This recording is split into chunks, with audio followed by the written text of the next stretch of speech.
Buenas noches, bienvenidos a T13 Noticias. Nosotros, como siempre, llevándole lo más completo de la información de carácter nacional, internacional y también en el panorama deportivo. Recuerde que también nos puede escuchar a través del 96.9 de Radio Cadena Sonora. Iniciamos con la información.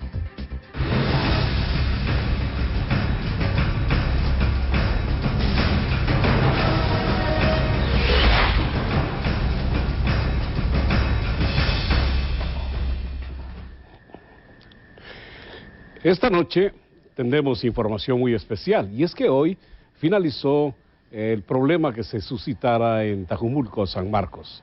Para conocer los detalles de lo que sucedió en este lugar, Fernando Soto sostiene una interesante entrevista con el señor ministro de Gobernación. Buenas noches, Fernando. Adelante con la información.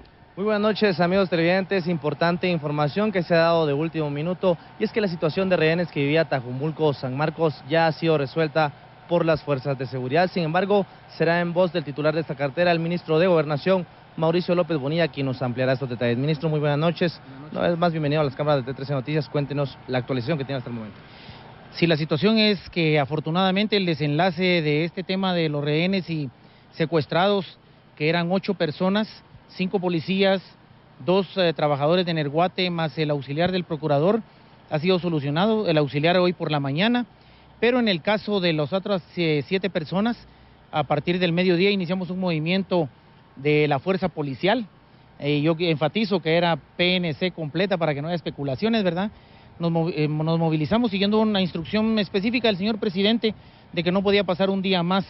Las personas de Nerguate tenían 5 días de estar secuestrados, y este es un tema que poco se ve, pero en realidad estamos hablando de luchar contra la impunidad y este tipo de situaciones que se están dando allá en el área de San Marcos y en algunas áreas de Huehuetenango son delitos, caen en el ámbito del delito, lo que ha provocado precisamente esta situación. Nos movilizamos hasta el lugar, durante el recorrido nos pusieron a los policías para que nos hablaran, que no nos acercáramos a la aldea, pero llegamos a ella alrededor de las 5:30 de la tarde, los 2 contingentes de PNC, y al llegar al lugar entonces hubo una comunicación directa con algunos de los líderes. Dijeron que a 1,5 kilómetros nos querían entregar a las personas, y entonces hicimos el segundo movimiento. Llegamos al lugar y entonces primero nos entregaron a los 5 policías y posteriormente a los 2 trabajadores de Nerguate. No tuvimos ninguna confrontación, no hubo ningún enfrentamiento, ningún incidente. Ha sido una operación limpia, los hemos podido recuperar, están bajo nuestro resguardo, y ahora solo procede que los médicos forenses a instancias del Ministerio Público puedan hacer una evaluación de su estado de salud. Ministro, tenemos conocimiento e información de que las armas no han sido recuperadas. ¿Cuál es el motivo y qué se va a hacer? Sí, bueno, mire, esto creo que es bien importante ponerlo en el contexto, porque yo siempre he dicho, ¿verdad? No es una amenaza, es una advertencia, pero a partir de ahora vamos a seguir el mismo protocolo. La retención de personas en contra de su voluntad implica una tipificación de plagio o de un secuestro, más cuando hay coacción. Y en estas áreas se ha vuelto común que pobladores, entre comillas, que están vinculados a crimen organizado, retengan para que se les que son contrabando.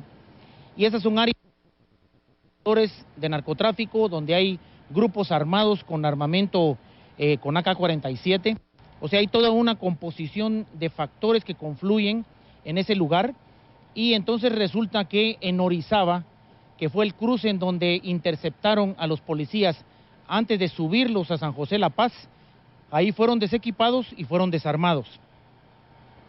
Dijeron que se iba a quedar dentro de la patrulla, pero ya revisamos la patrulla y no hay nada. Entonces, el tema es que vamos a ir mañana a Orizaba hablarle a la población, porque esas armas tienen que aparecer, son bienes del Estado, son 5 pistolas y 2 fusiles que tienen que aparecer, y los responsables son precisamente la población de Orizaba, que fue la que hizo la intercepción de la patrulla con los 5 el día sábado y los llevaron posteriormente hacia San José La Paz.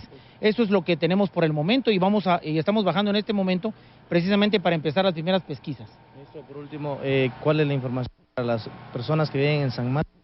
¿Se va a retirar el contingente? ¿Qué se va a hacer en este punto? Mira, el contingente se retira del lugar porque no tenemos realmente una necesidad de estar en él, más que por esta situación.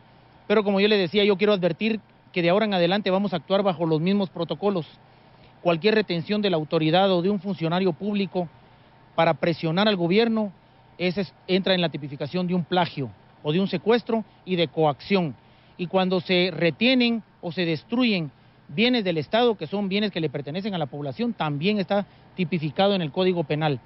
Yo creo que si estamos hablando de lucha contra la impunidad, lo que está ocurriendo en el área que derivó a estos hechos, que es que hay gente que se está robando la energía de las distribuidoras, la está trasladando directamente a la gente y está cobrando y dando recibos por ello.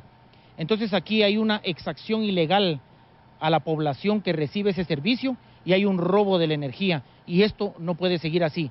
Vamos a seguir la huella del capital, dónde está ese dinero, porque de acuerdo a los cálculos son millonarios. Esto ya es una situación que ocurre no solo en San Marcos, está ocurriendo también en Suchitepeques, en Retaluleu, en Escuintla, y el colmo es de que ya se trasladó también al oriente del país, a Zacapa, a Progreso, a Chiquimula, y están bien identificadas las 3 organizaciones y estamos hablando con ellos para decir que esto no puede seguir bajo esa línea. Eso es un delito flagrante, tiene sus consecuencias, y si la carestía de la luz es el objetivo por el cual se empieza a discutir esta situación hace 4 o 5 años, no se justifica que puedan estar pagando 70, 80 quetzales y ellos estén cobrándole 50 a la gente, ¿verdad? Aquí hay un tema de fondo que tiene que ver también con crimen organizado, y eso es lo que tratamos de hacer, deslindar lo que es la conflictividad legítima de la que está disfrazada de conflictividad, pero que en el fondo es una actividad ilegal y delincuencial. Ministro, muchísimas gracias. Estas han sido las declaraciones del ministro de Gobernación, Mauricio López Bonilla. Han quedado rescatados los 5 policías sanos y salvos y las 2 personas de Energuate. Este es el reporte que yo tengo desde el Ministerio de Gobernación, en la 6ª Avenida y 14 calle. Yo regreso con ustedes a Estudios Centrales. Muchas gracias a Fernando y al señor ministro de Gobernación. Es importante conocer la línea de conducta que observará el gobierno de la República en relación a este tipo de situaciones.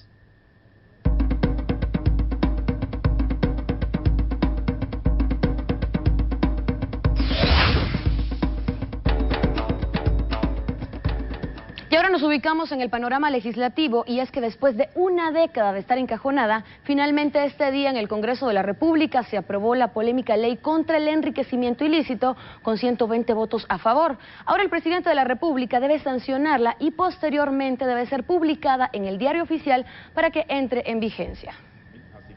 En la instancia de jefes de bloque fue consensuado por unanimidad incorporar en la agenda de la sesión plenaria de hoy, por medio de una moción privilegiada, la iniciativa de la ley penal contra el enriquecimiento ilícito, que finalmente fue aprobada con 120 votos a favor y 9 en contra, después de 10 años de espera. 29 parlamentarios estuvieron ausentes. A esta normativa le corresponde el decreto 31-2012. La Comisión de Legislación tuvo foros, la Comisión de Legislación tuvo reuniones con otros sectores y no podíamos entrar a conocer más enmiendas. Aparte de eso, hay una enmienda que habla precisamente de evasión, ya existe precisamente ese delito, entonces no podíamos tipificar nuevamente un delito que ya existía. Existía tal vez la posibilidad de que alguien quería tratar de llevarse las palmas en esta ley, una ley que viene a beneficiar a los guatemaltecos, y lo que no queríamos nosotros era precisamente el protagonismo. Yo personalmente se lo dije hoy a los jefes de bloque, vamos a plantear esa ley, pero si hay consenso y se puede hacer por unanimidad. Hoy los jefes de bloque por unanimidad me firmaron a mí en lo personal esa moción para que pudiéramos conocerla. A diferencia de otras iniciativas, los parlamentarios estaban atentos a la discusión por artículos y redacción final de dicha ley, la cual incorpora delitos al Código Penal para combatir la corrupción en las oficinas públicas. También se tipifica el testaferrato, el cobro de comisiones, el tráfico de influencias y nombramientos ilegales. También plantea que comete delito de peculado por sustracción el funcionario o empleado público que consintiere que otros sustraigan dinero o bienes que custodian, perciban, administren o guarden, para lo cual se aplicará la sanción de 5 años de prisión y una multa de 10,000 a 40,000 quetzales. La malversación será cometida por funcionarios que emplearan caudales o bienes en un uso diferente al que se ha destinado, lo cual tendrá una sanción de 2 a 6 años y una multa de 20,000 a 50,000 quetzales. El enriquecimiento ilícito como tal plantea que es responsable quien obtenga para sí mismo o para cualquier persona un beneficio patrimonial, un incremento en su nivel de gasto, cancelación de deudas u obligaciones que no corresponda al que haya podido obtener derivado del ejercicio del cargo o cualquier ingreso que no pueda justificar.